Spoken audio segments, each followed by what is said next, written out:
नमस्कार, अस्सलाम वालेकुम। हमारी केंद्र की सरकार जो है, जब चुनाव का दौर होता है तब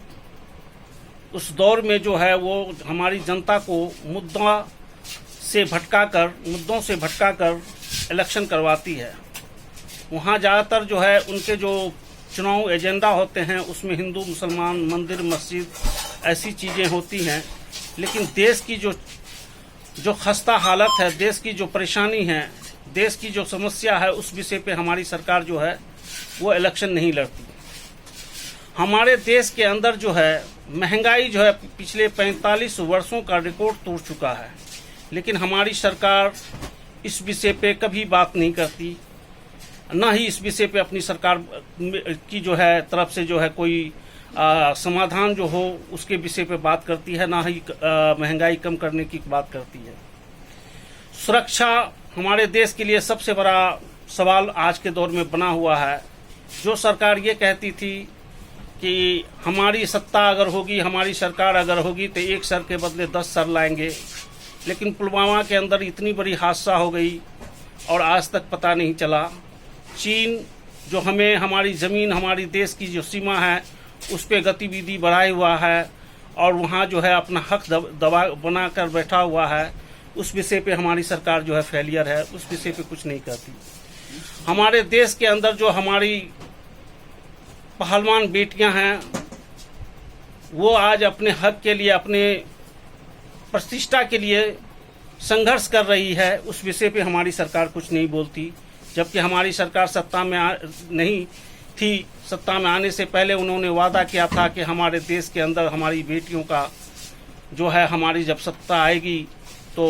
बेटी पढ़ाओ बेटी बढ़ाओ का नारा दिया था, लेकिन ये पता नहीं था कि जब वो सत्ता में आएंगी तो हमारी बेटियों के ऊपर जब अत्याचार होगा तो उस पर उसकी खामोशी होगी। रोजगार के मामले में हमारी सरकार जो है बिल्कुल जो है फैल कर हो चुकी है, क्योंकि जो सरकार ये सत्ता से बाहर थी और सत्ता में आने से पहले उन्होंने वादे किए थे कि अगर हमारी सरकार जो है सत्ता में आएगी तो हम हर साल 2 करोड़ नौजवान युवाओं को जो है वो सरकारी नौकरी देंगे, जॉब देंगे। सरकारी जॉब तो वो बाद में देंगे, जितनी भी सरकारी संस्थाएं हैं उसको वो जो है बेचने का काम कर रही है, प्राइवेट जो है करती जा रही है। जितनी भी सरकारी संस्थाएं थे एक एक करके प्राइवेटीकरण कर दिया गया है। और अभी के दौर में जो नई शिक्षा नीति लाई गई है उसका भी उद्देश्य वही है कि अगर आपके यूनिवर्सिटी में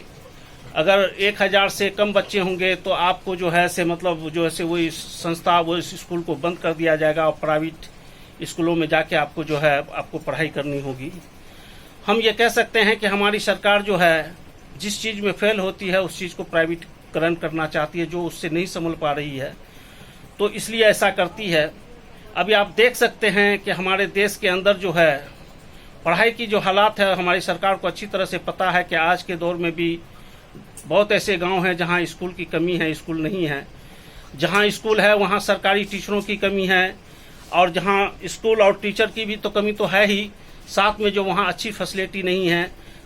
जो शिक्षा जो है, जो हमारे देश के बच्चों का प्रथम अधिकार है, उसके जो है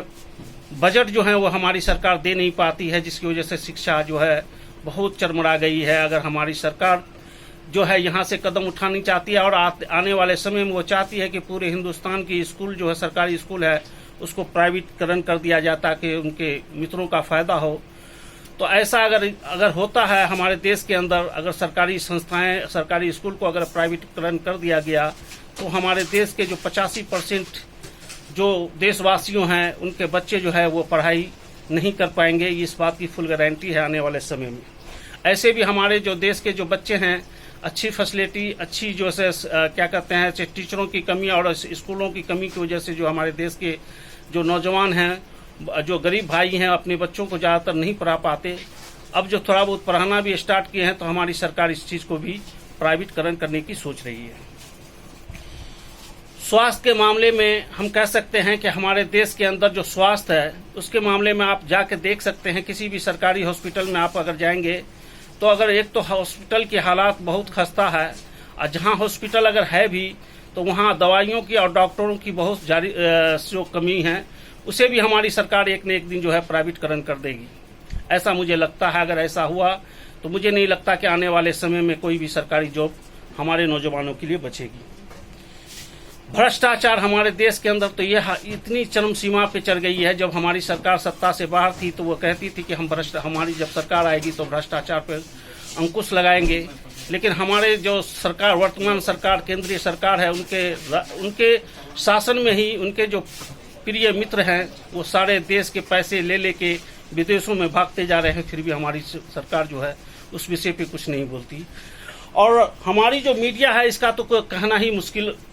बहुत अजीब अचंभा वाली बात है कि जो हमारे लोकतंत्र के अंदर, हमारे देश के अंदर जो लोकतंत्र का चौथा स्तंभ है, हम कह सकते हैं पूरी तरीके से गिर गई है। मीडिया जो है, महंगाई हो, शिक्षा हो, रोजगार हो, स्वास्थ्य हो, सुरक्षा हो, जो भ्रष्टाचार हो, इन विषयों पे सवाल करने की, सरकार से सवाल करने के बजाय हमारी जो मीडिया है वो ज़्यादातर जो है डिबेट करती है हिंदू मुसलमान, मस्जिद मंदिर, हिंदुस्तान पाकिस्तान। सरकार से सवाल करने के बजाय हमारी मीडिया आज के दौर में वो विपक्ष से सवाल करती रहती है। ये हमारे लिए और हमारे देश के लिए बहुत ही घातक समय और घातक वक्त चल रहा है। अगर ऐसा होता रहा तो आने वाला समय में हमारा देश जो है वो पूरी तरीके से, हमारी जनता जो है तरामाही हो जाएगी। हमारी जनता जो है महंगाई का सामना